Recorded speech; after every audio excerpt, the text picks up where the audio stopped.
News చూస్తున్నాం. దేశ రాజధాని ఢిల్లీలో భారీ ఉగ్రదాడి కుట్రను స్పెషల్ సెల్ పోలీసులు భగ్నం చేశారు. పాక్ గూఢచర సంస్థ ఐఎస్ఐకి చెందిన నలుగురిని ఢిల్లీ పోలీసులు అరెస్టు చేశారు. ఈ సందర్భంగా నిందితుల వద్ద నుంచి భారీగా గన్స్, పేలుడు పదార్థాలు స్వాధీనం చేసుకున్నారు. ఈ ఘటనకు సంబంధించి కేసులో నలుగురిని అరెస్టు చేసినట్లు పోలీసులు వెల్లడించారు. అరెస్ట్ అనంతరం నిందితుల వద్ద నుంచి 2 విదేశీ పిస్టల్స్, 9 తోటాలు, అలాగే 5 మొబైల్ ఫోన్లు స్వాధీనం చేసుకున్నారు. ఈ మొబైల్ ఫోన్లలో విదేశీ నెంబర్లతో నిరంతర సంప్రదింపులు జరుపుతున్నట్లు దర్యాప్తులో బయటపడింది.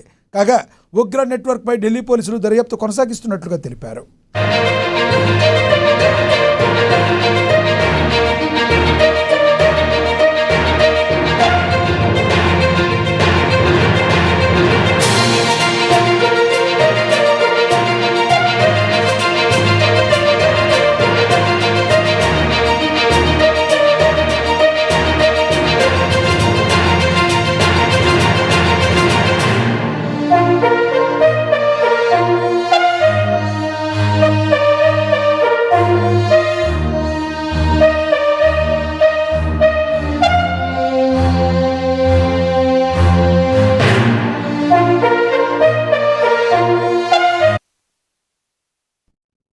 దేశ రాజధాని ఢిల్లీలో భారీ ఉగ్రదాడి కుట్రను స్పెషల్ సెల్ పోలీసులు భగ్నం చేశారు. పాక్ గూఢచర సంస్థ ఐఎస్ఐకి చెందిన నలుగురిని ఢిల్లీ పోలీసులు అరెస్టు చేశారు. ఈ సందర్భంగా నిందితుల వద్ద నుంచి భారీగా గన్స్, పేలుడు పదార్థాలను స్వాధీనం చేసుకున్నారు. ఈ ఘటనకు సంబంధించిన కేసులో నలుగురిని అరెస్టు చేసినట్లుగా పోలీసులు తెలిపారు. అరెస్టు అనంతరం నిందితుల వద్ద నుంచి 2 విదేశీ పిస్టల్స్, 9 తోటాలు, అలాగే 5 మొబైల్ ఫోన్లను స్వాధీనం చేసుకున్నారు. ఈ మొబైల్ ఫోన్లలో విదేశీ నెంబర్లతో నిరంతర సంప్రదింపులు జరిగినట్లు దర్యాప్తులో బయటపడింది. కాగా ఉగ్ర నెట్వర్క్పై ఢిల్లీ పోలీసులు దర్యాప్తు కొనసాగిస్తున్నట్టు తెలిపారు. न्यू दिल्ली रेंज की एक टीम ने 4 अभियुक्तों को गिरफ्तार किया है जो पाकिस्तान बेस्ड शहजाद भट्टी नेटवर्क के संपर्क में थे. इनमें से 3 अभियुक्तों को पंजाब के बॉर्डरिंग एरिया से गिरफ्तार किया गया, जो कि नार्को और आर्म्स कंसाइनमेंट ड्रोन के जरिए रिसीव किया करते थे. और इनमें जो हैंडलर्स इन्वॉल्व थे वो शहजाद भट्टी नेटवर्क से जुड़े हुए थे. एक अभियुक्त को दिल्ली से गिरफ्तार किया गया है, जिसे दिल्ली में religious places, security establishments, police stations, police नाकाज की रेकी करने का जिम्मा दिया गया था. हैंडलर्स ने उसे यह भी प्रॉमिस किया था कि उसे हथियार मुहैया कराया जाएगा किसी गतिविधि को अंजाम देने के लिए. हमने अभियुक्तों से 2 स्मॉल आर्म्स और कुछ लाइव कार्ट्रिजेस भी बरामद किए हैं और फर्दर इन्वेस्टिगेशन इस केस में जारी है. धन्यवाद. Delhi police special cell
breaking news చూస్తున్నాం.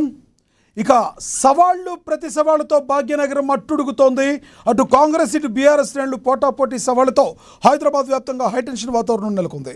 రాష్ట్ర అప్పులపై చర్చకు రావాలంటూ ముఖ్యమంత్రి రేవంత్ రెడ్డి విసిరిన ఛాలెంజ్ను బీఆర్ఎస్ వర్కింగ్ ప్రెసిడెంట్ కేటీఆర్ స్వీకరించడంతో అసలు సినిమా మొదలైంది.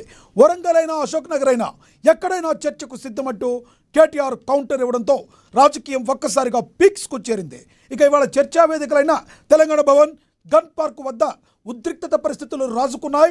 గన్ పార్క్ వైపు దూసుకెళ్లేందుకు ప్రయత్నించిన మాజీ మంత్రి హరీష్ రావు, బీఆర్ఎస్ నేతలను పోలీసులు ఎక్కడికక్కడ అడ్డుకున్నారు. ఈ క్రమంలో జరిగిన తీవ్ర తోపులాట్లో హరీష్ రావు కింద పడిపోయారు. అనంతరం హరీష్ రావు, శ్రీనివాస్ గౌడ్, ఆర్ఎస్ ప్రవీణ్ కుమార్లను పోలీసులు అరెస్టు చేసి కంచన్ బాగ్ పోలీస్ స్టేషన్కు తరలించారు. మరోవైపు కాంగ్రెస్ మంత్రులు పొన్నం ప్రభాకర్, జూపల్లి కృష్ణారావు, నేతలు లక్ష్మణ్, అజారుద్దీన్లు గన్ పార్క్ వద్దకు చేరుకోవడంతో ఉత్కంఠ తారాస్థాయికి చేరింది.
సవాళ్లు ప్రతి సవాళ్లతో భాగ్యనగరం అట్టడుగుతుంది. అటు కాంగ్రెస్ ఇటు బీఆర్ఎస్ శ్రేణులు పోటాపోటీ సవాళ్లతో హైదరాబాద్ వ్యాప్తంగా హైటెన్షన్ వాతావరణం నెలకొంది. ఇదే విషయానికి సంబంధించి మరింత సమాచారాన్ని మా ప్రతినిధి హరీష్ అందిస్తారు ఫోన్ ద్వారా. హరీష్, చెప్పండి, మీ దగ్గర ఉన్న తాజా సమాచారం ఏంటి? రైట్ లక్ష్మణ, ఏదైతే అధికార కాంగ్రెస్ పార్టీ బీఆర్ఎస్ పార్టీ మధ్య సవాళ్లు కావచ్చు, మాటలు తూటాలు పేలుతున్న ఆ పరిస్థితి అయితే కనిపిస్తా ఉంది. ప్రధానంగా ఏదైతే తెలంగాణ రాష్ట్రానికి సంబంధించి కూడా అప్పుల ఊబిలోకి గత 10 ఏళ్లకు సంబంధించి కూడా బీఆర్ఎస్ ప్రభుత్వం వివరించిన తీరుతో రాష్ట్రం అంతా కూడా అప్పుల మయమైనట్టుగా కూడా కాంగ్రెస్ పార్టీ నేతలు కావచ్చు, మంత్రులు కూడా ఇదే అంశం పైన కూడా ఇక్కడ బీఆర్ఎస్ వర్సెస్ కాంగ్రెస్ మాజీ మంత్రులు సవాల్ నడుస్తా ఉన్న పరిస్థితి అయితే కనిపిస్తుంది. ప్రధానంగా దీనికి ఛాలెంజ్ కి సంబంధించి కావచ్చు, సీఎం రేవంత్ రెడ్డి సంబంధించి కూడా ఈ సవాలు విసిరారు. అప్పుల సంబంధించి కూడా ఏ విధంగా నెట్టబడిందో గత 10 ఏళ్లకు సంబంధించిన బీఆర్ఎస్ హయాంలో ఏ విధంగా రాష్ట్రానికి సంబంధించి కూడా ఏదైతే అప్పులు చేసిందో వీటన్నిటికి సంబంధించి కూడా వివరించేందుకు వివరాలతో పాటుగా పూర్తిగా నేను సిద్ధంగా ఉన్నట్టుగా కూడా సీఎం రేవంత్ రెడ్డి సవాల్ విసిరారు. దీన్ని party working president BRS party working president మాజీ మంత్రి కేటీఆర్ కి సంబంధించి కూడా సవాల్ను స్వీకరించారు. ఎక్కడైతే అశోక్ నగర్ కావచ్చు, అలాగే వరంగల్ కావచ్చు, ఇక ఎక్కడికి రమ్మంటే అక్కడ తాము వచ్చేందుకు సిద్ధంగా ఉన్నాము. గన్ పార్క్ వద్ద కావచ్చు, ఇక్కడ తెలంగాణ వద్ద ఈరోజు ఉదయం నుంచి కూడా ఉద్రిక్త వాతావరణం చోటు చేసుకున్న పరిస్థితి అయితే కనిపిస్తుంది. ఎందుకంటే ఇదే సవాల్కి సంబంధించి కూడా మంత్రులు పొన్నం ప్రభాకర్, అడ్లూరి లక్ష్మణ్, అజారుద్దీన్ కి సంబంధించి వీళ్ళు గన్ పార్క్ వద్ద వెళ్లారు. అక్కడ ఎవరైతే బీఆర్ఎస్ నేతలు ఉంటారో వాళ్ళు సవాల్ని స్వీకరించారో వాళ్ళంతా కూడా రావాలి, ఏ విధంగా అప్పులను నెట్టింది, ఇప్పుడు కొనసాగుతున్న కాంగ్రెస్ ప్రభుత్వం పైన కూడా ఏ విధమైన ఆరోపణలు చేస్తారు, వీటన్నిటిని వివరించేందుకు సిద్ధంగా ఉన్నామంటే కూడా ఒకవైపు కాంగ్రెస్ మంత్రులకు సంబంధించి కావచ్చు, ఒకవైపు బీఆర్ఎస్ భవన్ వద్ద అక్కడ బీఆర్ఎస్ భవన్ వద్ద కూడా ఉద్రిక్త వాతావరణం చోటు చేసుకుంది. ఇక పూర్తిగా దీంట్లో మాజీ మంత్రి హరీష్ రావు కావచ్చు, ఇక బీఆర్ఎస్ పార్టీకి సంబంధించిన వర్కింగ్ ప్రెసిడెంట్ కేటీఆర్ కావచ్చు, వాళ్ళంతా కూడా గన్ పార్క్ వద్దకు వచ్చేందుకు సిద్ధమవుతున్న పరిస్థితుల్లో పోలీసు వాళ్ళను అదుపులోకి తీసుకున్నారు. అక్కడ ఏదైతే కాంచన్ బాగ్ పోలీస్ స్టేషన్ కి సంబంధించి కూడా తరలించిన పరిస్థితి అయితే కనిపిస్తా ఉన్నది. ఇక మొత్తంగా ఇప్పుడు అప్పులకు సంబంధించి ఒక వారైతే కొనసాగుతుందని చెప్పొచ్చు అధికార ప్రతిపక్ష బీఆర్ఎస్ పార్టీకి సంబంధించి. ఇక మాజీ మంత్రులు అంటే మొత్తంగా ఏ విధంగా ఇప్పుడు ఇది మారబోతా ఉన్నది, 10 ఏళ్లకు సంబంధించి కూడా వైట్ పేపర్ రిలీజ్ చేసేందుకు మేము సిద్ధంగా ఉన్నాం. ఇక బీఆర్ఎస్ పార్టీకి సంబంధించి కూడా ఇప్పుడు కాంగ్రెస్ ప్రభుత్వం చేస్తున్న సంక్షేమ పథకాలు, అభివృద్ధి కార్యక్రమాలకు సంబంధించి అమలు చేస్తున్న తీరుకు సంబంధించి వ్యతిరేకిస్తా ఉన్నారు. ప్రజలకు సంబంధించి కూడా తప్పుదోవ పట్టిస్తా ఉన్నారు. వీటన్నిటిని వివరించేందుకు అసెంబ్లీ సాక్షిగా వివరిస్తామని కూడా కాంగ్రెస్ పార్టీ మంత్రులు చెప్తున్న పరిస్థితి అయితే కనిపిస్తా ఉంది.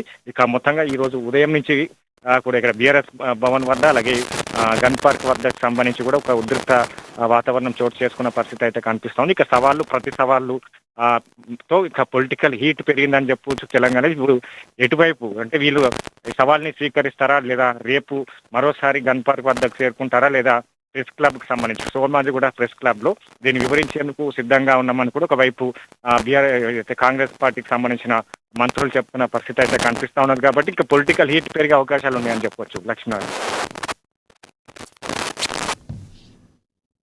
Thank you Harish.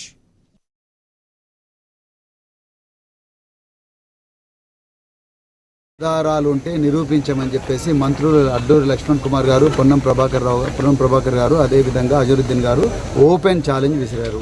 మేము ఆ ఛాలెంజ్ తీసుకొని మరి పెద్దలు మా శాసనసభ డిప్యూటీ ఫ్లోర్ లీడర్ మాజీ మంత్రి వాళ్ళు హరీష్ రావు గారు మిగతా అందరం కూడా కలిసి మా దగ్గర ఉండే ఆధారాలన్నీ కూడా మొత్తం కూడా ఒక పెట్టెలో తీసుకొని రెడీగా మేము ఉన్నాము, మీరు దయచేసి రండి అని చెప్పేసి సోమాజిగూడ ప్రెస్ క్లబ్లో ఉదయం 11 గంటలకు మేము చెప్పడం జరిగింది. అది వారం రోజుల క్రితమే చెప్పడం జరిగింది. నిన్న రాత్రి 7 గంటలకు మళ్ళీ మంత్రి లక్ష్మణ్ కుమార్ గారు, పొన్నం ప్రభాకర్ గారు, అజరుద్దీన్ గారు వీళ్ళేమన్నారు, లేదు మేము గన్ పార్క్ దగ్గరికి వస్తాం, హరీష్ రావు రావాలి, కేటీఆర్ రావాలి అన్నారు.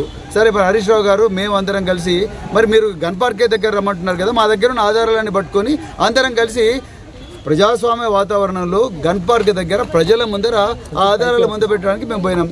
పోతే తెలంగాణ భవన్ నుంచి బయటికి వెళ్ళంగానే మొత్తం కూడా ఏమంటారు అరెస్ట్ చేసి మమ్మల్ని అంతా కూడా కంచన్బాగ్ పోలీస్ స్టేషన్కు తరలించారు. ఇప్పటికి కూడా మేము ఓపెన్గా చెప్తున్నాం, మా దగ్గర ఇప్పటికి కూడా ఆధారాలు ఉన్నాయి, మా దగ్గరనే పెట్టెలల్లో ఉన్నాయి. దయచేసి మీరు గన్ పార్క్ దగ్గర కాదు, మీరు కంచన్బాగ్ పోలీస్ స్టేషన్కు రండి.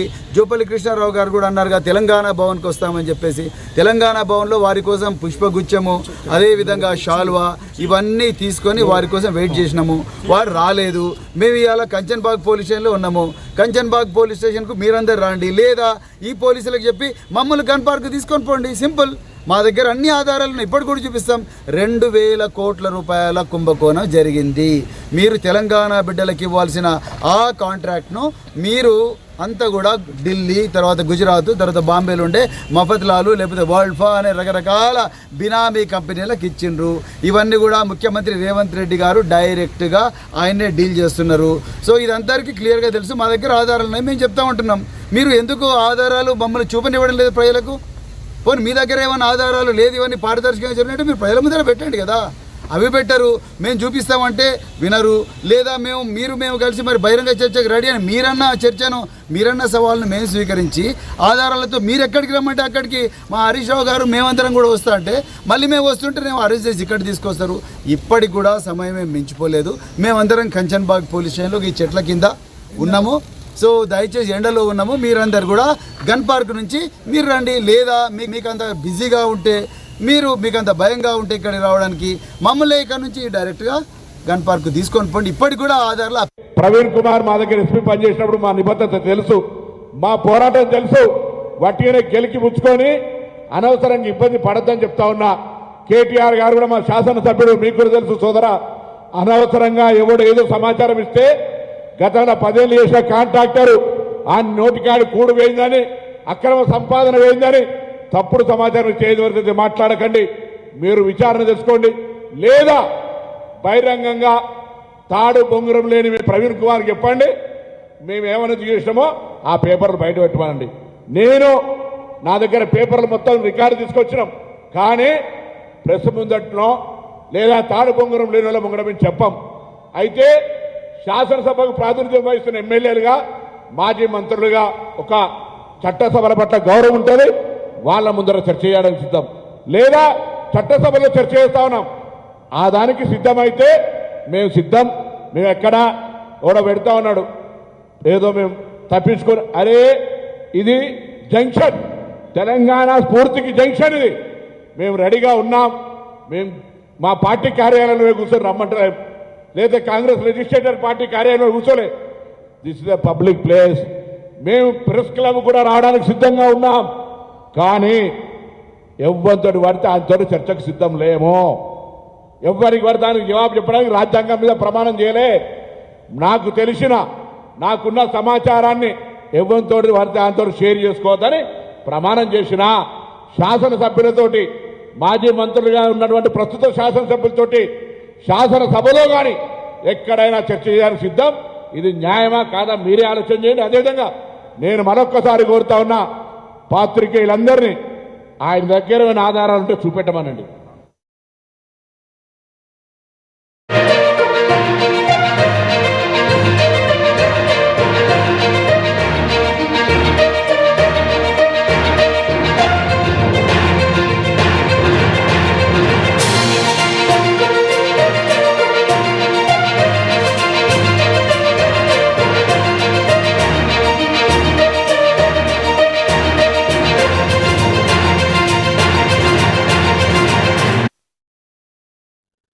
బ్రేకింగ్ న్యూస్ చూస్తున్నాం. తెలంగాణ రక్షణ సేన అధ్యక్షురాలు కవితను బోడుపల్లో పోలీసులు అరెస్టు చేశారు. ఈరోజు ఉప్పల్ నియోజకవర్గ పరిధిలోని బోడుపల్లో భూ పోరాటానికి టీఆర్ఎస్ సిద్ధమైంది. ఇందులో భాగంగా బోడుపల్ చేరుకుని భూ పోరాటం చేస్తున్న కవితను పోలీసులు అడ్డుకున్నారు. దీంతో పోలీసులతో బీఆర్ఎస్ కార్యకర్తలు వాగ్వాదానికి దిగారు. తోపులాట చోటు చేసుకోవడంతో కవితతో పాటు టీఆర్ఎస్ శ్రేణులు పోలీసులు అదుపులోకి తీసుకున్నారు. అక్కడి నుంచి బొల్లారం పోలీస్ స్టేషన్కు తరలించారు.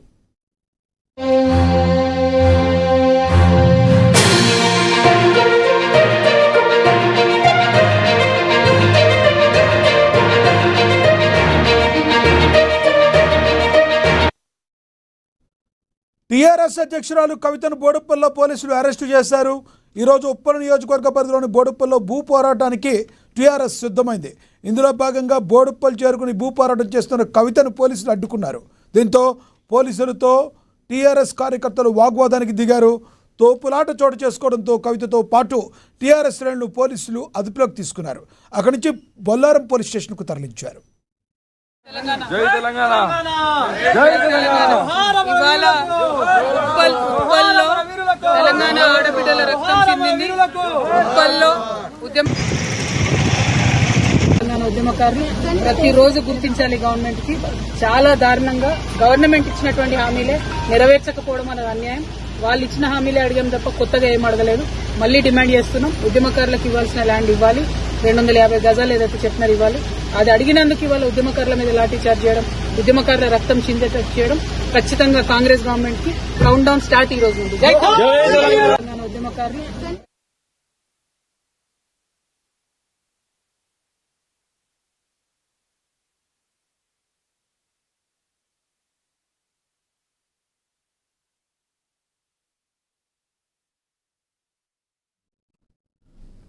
కాంగ్రెస్ బీఆర్ఎస్లకై కేంద్ర మంత్రి బండి సంజయ్ సెటైర్లు గుప్పించారు. గురుకులాల టెండర్లు, తెలంగాణ అప్పులతో పాటు అవినీతి అక్రమాలపైన చర్చిద్దాం రావాలని సవాల్ విసిరారు. వరెవ్వా, మీ డ్రామాలు బిగ్ బాస్ షోను తలపిస్తున్నాయన్నారు. కాంగ్రెస్ బీఆర్ఎస్ నేతల నటన అద్భుతం అంటూ ఎద్దేవా చేశారు. వారం ముందే రిహార్సల్స్ చేసి పోటాపోటీగా నటనలో జీవిస్తున్నారన్నారు. తెలంగాణ ప్రజలేమైనా అమాయకులు అనుకుంటున్నారా? మిమ్మల్ని చూసి నవ్వుకుంటున్నారని బండి సంజయ్ విమర్శించారు. ఈ మేరకు ఎక్స్ వేదికగా కాంగ్రెస్ బీఆర్ఎస్ పార్టీ నేతల తీరును బండి ఎండగట్టారు. మీకు దమ్ము, ధైర్యము, నిజాయితీ, నిబద్ధత ఉంటే భారతీయ జనతా పార్టీ ముందుకు వస్తుంది. రామచంద్రరావుతో మాడతాం. వారి అనుమతితో మేమే వేదిక ఏర్పాటు చేస్తాం. బీఆర్ఎస్ పార్టీ నుంచి 2 నాయకులు, కాంగ్రెస్ పార్టీ నుంచి 2 నాయకులు రండి. ఆ వేదికకు రండి. మీరు వాళ్ళ గురించి, వాళ్ళు మీ గురించి చెప్పుకోండి. మీ ఇద్దరి గురించి మేం చెప్తాం. ప్రజలకు వాస్తవాలు తెలవాలి. ఎవరు ఏం చేసిండ్రో అనే వాస్తవాలు తెలవాలంటే మీకు నిజాయితీ, నిబద్ధత ఉంటే మేము పెట్టే వేదికకు రావాల్సిందిగా నేను 2 పార్టీల నాయకులను కోరుతున్నా. మీరు ఇదే విధంగా వివరిస్తే మిమ్మల్ని తెలంగాణ ప్రజలు క్షమించారు. బిగ్ బాస్ షో మాదిరిగానే డబుల్ ఎలిమినేషన్ అవుతారు. నెక్స్ట్ వచ్చేది డబుల్ ఇంజన్ సర్కార్ వస్తుంది తెలంగాణ రాష్ట్రంలో. దాన్ని గుర్తుంచుకోండి. ఇప్పటికైనా మీరు డ్రామాలు ఆపండి. టీవీల కోసం, పేపర్ల కోసం, మీరు కవరేజ్ కోసం మాత్రమే మీరు డ్రామాలు ఆడుతున్నారు. ఈ 2 అవినీతి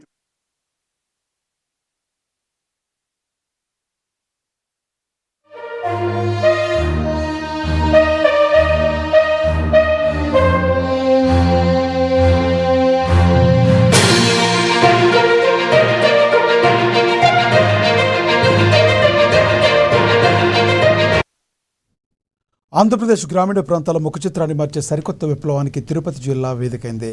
ముక్కావారిపల్లిలో కేంద్ర ప్రభుత్వం ప్రతిష్టాత్మకంగా ప్రవేశపెట్టిన నూతన పథకం వీబీజీ రామ్జీని ముఖ్యమంత్రి చంద్రబాబు నాయుడు, ఉప ముఖ్యమంత్రి పవన్ కళ్యాణ్ ప్రారంభించారు. గ్రామీణ ప్రాంతాల అభివృద్ధి, ఉపాధి కల్పన ధ్యేయంగా అట్టహాసంగా జరిగిన ఈ ఉన్నత స్థాయి కార్యక్రమంలో రాష్ట్ర ఉప ముఖ్యమంత్రి పవన్ కళ్యాణ్, కేంద్ర గ్రామీణాభివృద్ధి శాఖ మంత్రి శివరాజ్ సింగ్ చౌహాన్ ప్రత్యేకంగా పాల్గొన్నారు. గ్రామీణ ఉపాధి కూలీలకు భారీ లబ్ధి చేకూర్చేలా ఏడాదికి ఏకంగా 185 రోజుల పని దినాలను కల్పించేలా ఈ పథకాన్ని డిజైన్ చేశారు. ఈ పథక ప్రారంభోత్సవం సందర్భంగా CM Chandrababu Naidu, deputy CM Pawan Kalyan చేసిన కీలక వ్యాఖ్యలు అందరినీ ఆకట్టుకున్నాయి.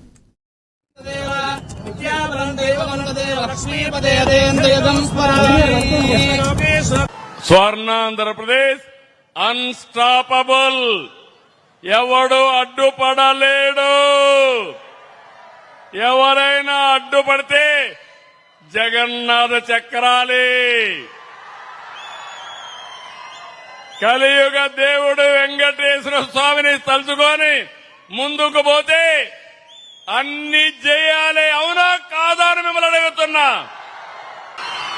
హిందీలో ఎందుకు మాట్లాడామంటే మనందరికీ ఆదరించే భాష, మన జాతీయ భాషల్లో ఒకటైన మన భాష రాజభాష.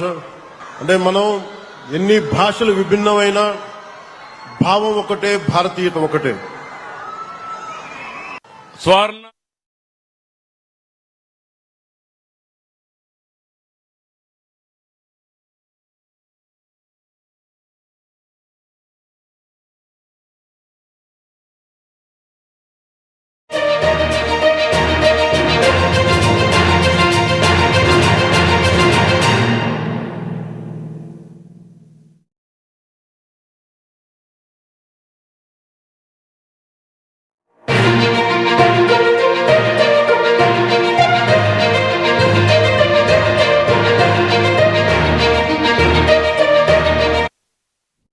బ్రేకింగ్ న్యూస్ చూస్తున్నాం. ప్రముఖ యూట్యూబర్ వెంకటరెడ్డికి కోర్టు 14 రోజుల రిమాండ్ విధించింది. కూటమి నేతలపై సోషల్ మీడియాలో అసత్య ప్రచారాలు, తప్పుడు పోస్టులు పెట్టారనే ఆరోపణలపై పోలీసులు ఆయన్ను అరెస్టు చేశారు. ఈ క్రమంలో ఈరోజు బొబ్బిలి కోర్టులో వెంకటరెడ్డిని పోలీసులు ప్రవేశపెట్టగా న్యాయస్థానం అతనుకు 14 రోజుల రిమాండ్ విధిస్తూ తీర్పునిచ్చింది. దీంతో పోలీసులు అతన్ని జైలుకు తరలించారు.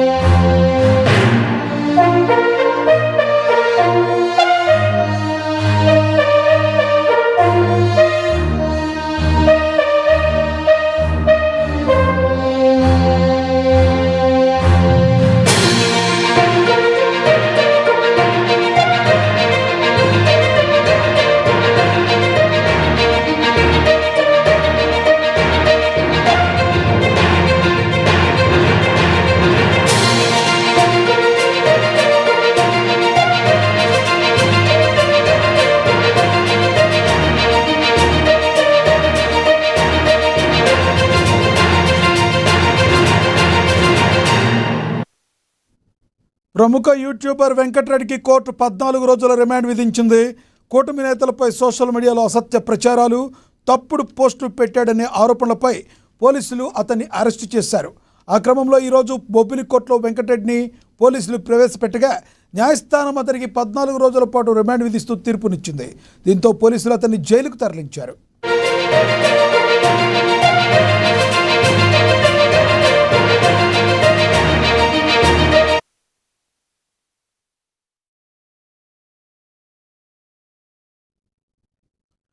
మహబూబాబాద్ జిల్లా కొత్తగూడెం మండలంలో విషాదం చోటు చేసుకుంది. కుటుంబ కలహాలు, చదువు ఒత్తిడి తట్టుకోలేకే ఓ ఇంటర్ ప్రథమ సంవత్సరం విద్యార్థిని ఉరివేసుకుని ఆత్మహత్యకు పాల్పడింది.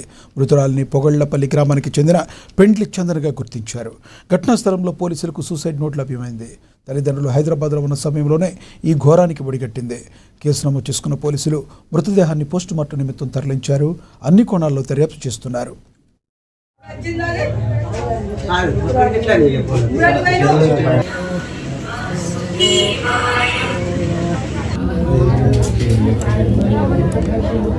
ఎప్పుడు వచ్చింది అది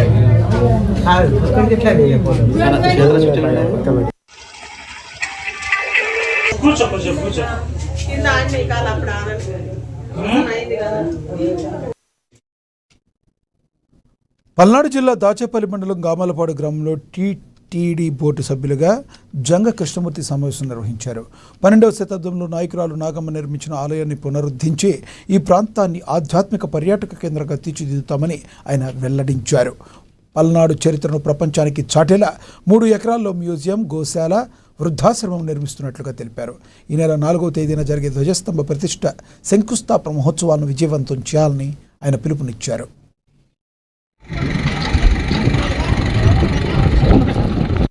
జూలై 4వ తారీఖు శనివారం 10 గంటలకు గామాలపాడు గ్రామంలో ప్రాంగణంలో అనేకమైనటువంటి దైవ కార్యక్రమాలు ఇప్పటికే నాయకురాలు నాగమ్మ 12వ శతాబ్దంలో నిర్మాణం చేసినటువంటి దేవాలయాన్ని జీర్ణోద్ధరణ చేయడం జరిగింది. రేపు 4వ తారీఖున ఆ గుడి ప్రక్కన ఉప దేవాలయాల ప్రతిష్ట, అదేవిధంగా స్తంభ ప్రతిష్ట చేయటమే కాకుండా కూడా టీటీడీ వారి యొక్క కోట్లతో రాజరాజేశ్వరి స్వామి రాజరాజేశ్వరి దేవి సమేత శివాలయాన్ని కూడా ఒక నిర్మాణం చేసింది.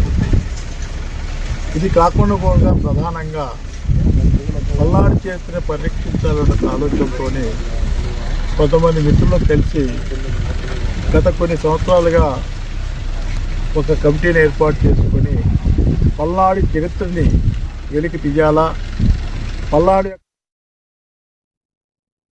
మహబూబాబాద్ జిల్లా డోర్నకల్ మండలంలో తండాలో పోలీసులు భారీ కాటన్ సెర్చ్ నిర్వహించారు. అలాగే ఎస్పీ ఆదేశాల మేరకు గురువారం తెల్లవారుజామున నిర్వహించిన ఈ తనిఖీల్లో భారీగా నల్లబెల్లం, గుడుంబాన్ని స్వాధీనం చేసుకున్నారు. సరైన పత్రాలు లేని 15 వాహనాలను సీజ్ చేశారు. అనంతరం గ్రామస్తులతో నిర్వహించిన అవగాహన సదస్సులో గంజాయి, సైబర్ నేరాలు, రహదారి భద్రతపై అవగాహన కల్పించారు. గంజాయిపై సమాచారం ఇస్తే 5,000 రూపాయల నగదు బహుమతి ఇస్తామని పోలీసులు ప్రకటించారు. ఇగో ఇది నాయ్ సార్, గంజాయికి సంబంధించిన ఇన్ఫర్మేషన్ ఆరోగ్యం బాగుండాలంటే మీరు పట్టుకురండి, మేము పట్టుకున్న మాత్రం జైలు పోతారు.